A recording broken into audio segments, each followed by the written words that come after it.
श्रीराम जय जय राम। आपल्याला देवाची नड वाटते का?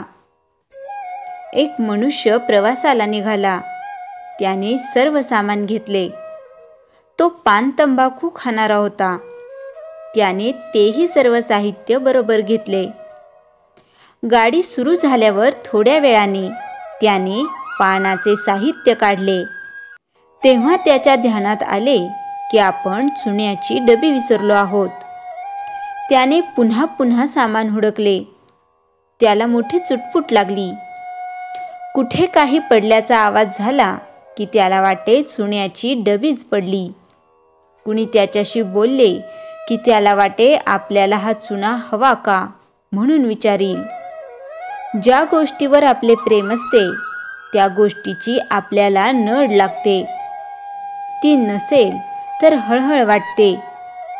तशी आपल्याला देवाची नड कधी लागली आहे का? आपण आपल्या घरातल्या सर्व वस्तू आपल्या म्हणतो. बायको, मुले आणि घरातल्या इतर वस्तूंची आपल्याला इत्थंभूत माहिती असते. परंतु देवघरातला देव ज्याची आपण रोज पूजा करतो तो कधी आपलासा वाटला आहे का? आपली जर ही स्थिती आहे तर आपल्याला देवाचे प्रेम कसे लागेल?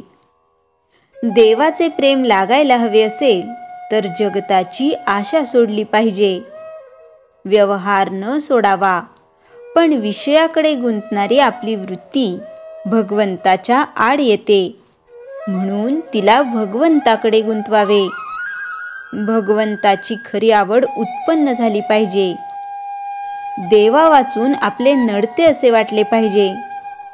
ज्याचा आपण सहवास करतो त्याचेच आपल्याला प्रेम लागते.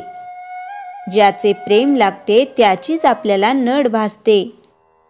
आपण पाहतोच सहवासात किती प्रेम आहे. प्रवासात आपल्याला कुणी चांगला माणूस भेटला, त्याच्याशी आपण बोललो बसलो की त्याचे प्रेम आपल्याला लागते. तो त्याच्या स्टेशनवर उतरून जाताना आपण त्याला म्हणतो, तुमच्याबरोबर वेळ किती आनंदात गेला. तुम्ही आणखी बरोबर असता तर बरे झाले असते. थोड्याशा सहवासाने जर प्रेम एवढे उत्पन्न होते तर मग भगवंताचा अखंड सहवास ठेवल्यावर त्याचे किती प्रेम मिळेल. म्हणून त्याच्या नामाचा सतत सहवास ठेवा. भगवंताच्या सहवासात राहायचे म्हणजे अहमपणा विसरून करता करविता तो आहे ही दृढ भावना झाली पाहिजे. होणारे कर्म त्याच्या कृपेने होते आहे ही भावना निर्माण झाली पाहिजे. तुमची कळकळीची हाक ऐकून तो तुमच्यापाशी आनंदाने धावत येईल. नामाने काय होणार आहे असे मनात देखील आणू नका. नामात किती शक्ती आहे याचा अनुभव नाम घेऊनच पहा.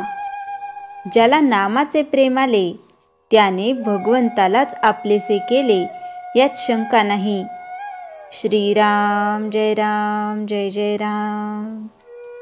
चैतन्यवाणी. नामस्मरण करता करता मनुष्य क्रमाक्रमाने प्रथम मुमुक्षु, मग साधक व पुढे सिद्ध होतो. श्रीराम जय जय राम. श्रीमणाचे श्लोक 78. निरूपण. अहो ज्या नरा राम विश्वास नाही, तया पामरा बाधिजे सर्व काही. महाराज तो स्वामी कैवल्य दाता, वृथा वाहने देह संसार चिंता.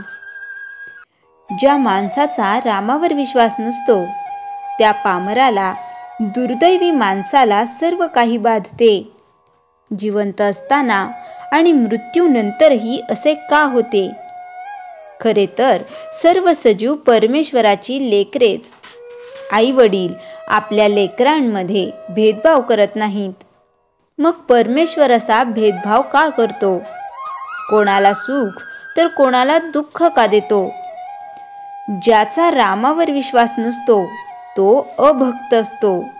ज्याचा देह अहंकार असतो, देहबुद्धी मोठ्या प्रमाणात असते, त्याला मी करता असे वाटत असते. नव्हे, त्याचा तसा विश्वास असतो. त्यामुळे तो बंधनात अडकतो. करता करविता परमेश्वर आहे यावर त्याचा विश्वास नसल्यामुळे तो विषय सुखाच्या मागे लागतो. स्वकर्तृत्वावर वाटेल ते करून सुख मिळवण्याचा प्रयत्न करतो. सुख मिळाले नाही तर दुःखी होतो.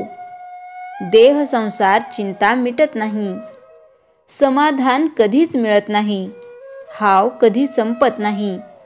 दुःख वाढतच जातं.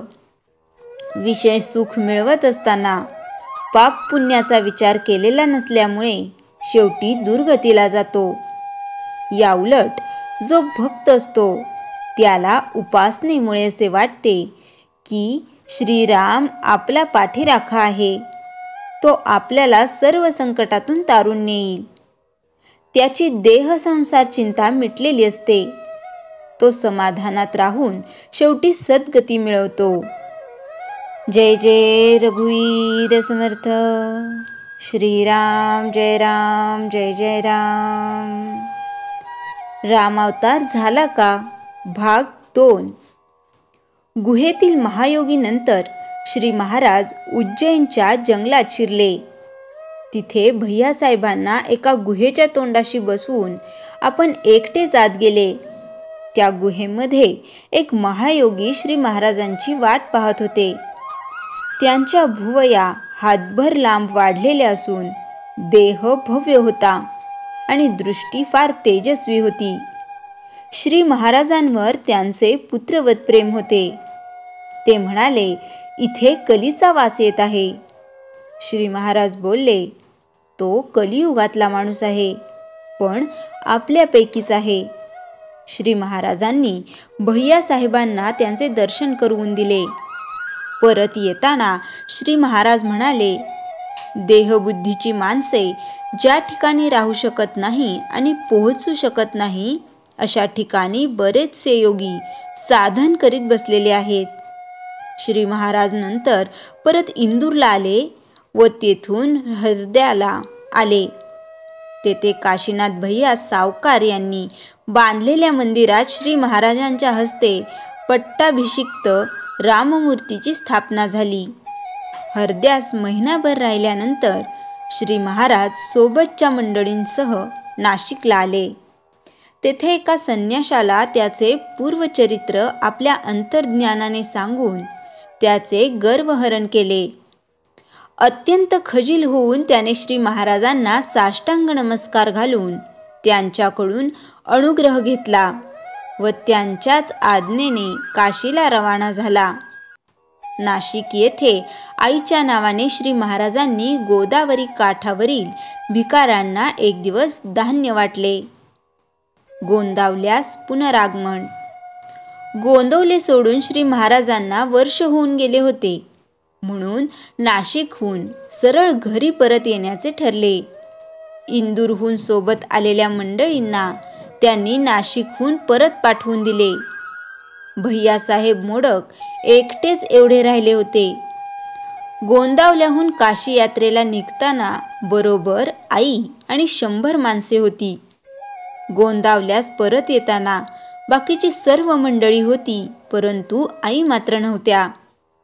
श्री महाराज परत आले आहेत हे कळल्यावर गावकरी मंडळी त्यांना भेटण्यास आली. प्रत्येकजण आई गीताबाईंची आठवण काढून हळहळत होता. त्यांच्या जीवनात त्यांनी फार दुःख सोसले. त्यांच्या देखत श्री रावजींसारखे महान योग्यतेचे पती, मोठा झालेला मुलगा, विवाहित मुलगी, पहिल्या सुनबाई, त्यांचे लहान मूल, दुसऱ्या सुनबाईंची 2 मुले गेली.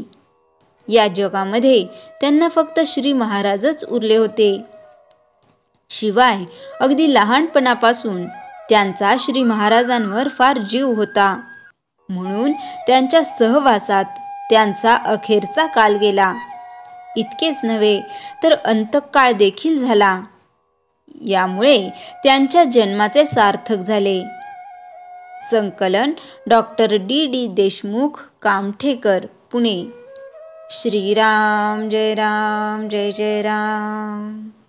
जयाच्या जनी जन्मनामार्थ झाला, जयाने सदा वासनामात केला. जयाच्या मुखी सर्वदा नाम कीर्ती, नमस्कार तया ब्रह्मचैतन्यमूर्ती. श्रीराम जय राम जय जय राम.